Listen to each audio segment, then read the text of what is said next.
আসসালামু আলাইকুম সম্মানিত ভিউয়ার্স। এই দেখুন একজন খামারি খুব দুশ্চিন্তার মধ্যে আছে। এই গাভীটা বকন বাছুর।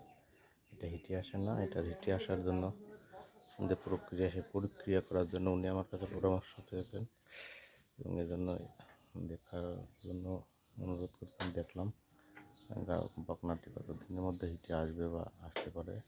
আপনারা এটা অবশ্যই কমেন্টে জানাবেন কেমন বকনাটি কথা একটু জানাবেন এবং এই খামারের জন্য দোয়া করবেন। খামারটির যেন আরও খামার ভালো হয়।